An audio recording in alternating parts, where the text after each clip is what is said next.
In recent months, more than 1 million people, most of them young, have protested against a new economic order called globalisation.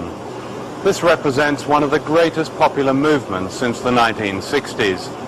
Surely never before has the human race enjoyed such amazing capacity to create wealth and reduce poverty.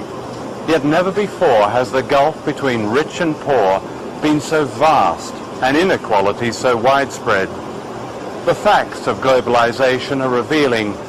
A small group of powerful individuals are now richer than most of the population of Africa. Just 200 giant corporations dominate a quarter of the world's economic activity. Is this the global village we are told is our future? Or is it merely an old project that used to be run by the divine right of kings and is now run by the divine right of multinational corporations and by the financial institutions and governments that back them? This film is about these new rulers of the world, and especially their impact on one country, Indonesia.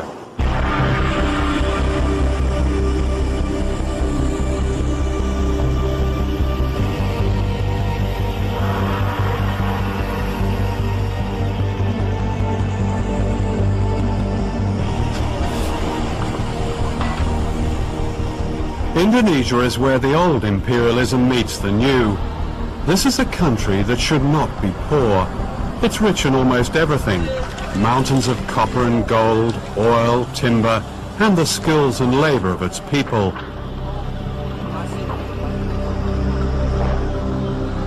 Colonized by the Dutch in the 16th century, Indonesia was plundered by the West for hundreds of years, a debt that is yet to be paid back.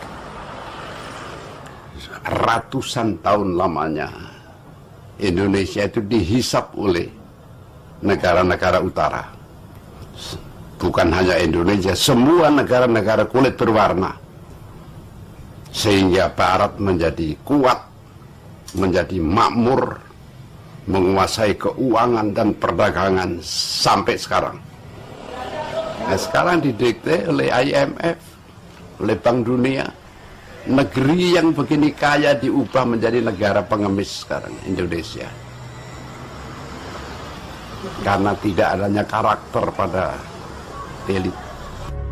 In 1967, the Time Life Corporation sponsored a conference in Switzerland that planned the corporate takeover of Indonesia. It was attended by the most powerful businessmen in the world, such as David Rockefeller.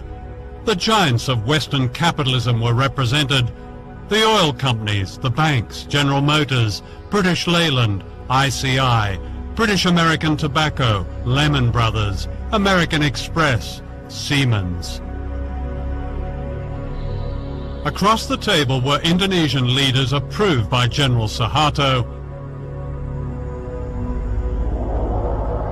For Western business, it was the start of the gold rush which later became known as globalization.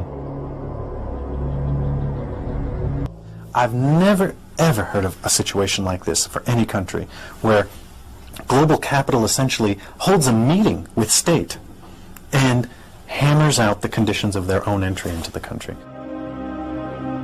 The conference went on for 3 days. The first day was when the Indonesians spoke and essentially made their case. They divided into 5 different sections on the second day.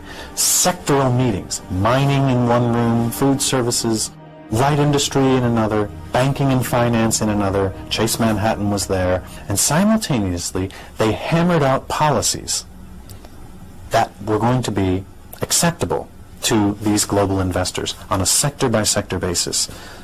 With each of the people going around the table saying, this is what we need to see, this, and they basically designed the legal infrastructure for investment in Indonesia.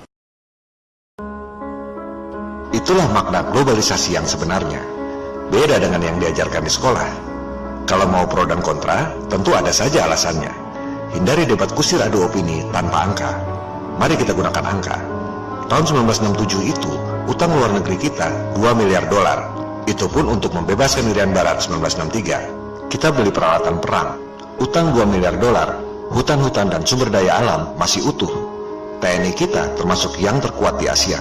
Sejak 1967 itu sampai tahun 1998, utang membengkak jadi 60 miliar dolar, naik 3000%. Dibagi 30 tahun, berarti rata-rata kenaikan utang 100% per tahun. Hasilnya, hutan-hutan habis dikeruk. Tahun 2016 ini, menurut data Bank Indonesia, utang luar negeri kita 314 miliar dolar. Angka ini beda dengan Indonesia Deadlock, 404 miliar dolar atau 5.400 triliun. Mungkin itu termasuk utang dalam negeri. Saya tidak mengaudit. Kita gunakan saja data publik. Oke, kita gunakan data BI, 314 miliar dolar. Jika dihitung sejak tahun 1967 itu, kenaikan utang luar negeri 15.700% dalam 49 tahun. Jika di rata-rata, kenaikan utang 320% per tahun. Hutan-hutan dan sumber daya alam habis dikeruk. Mana yang lebih baik buat Anda? Sama seperti soal flat earth, pernahkah hal ini dibahas di pelajaran sekolah? Konteks kita adalah pengetahuan yang tidak diajarkan di sekolah.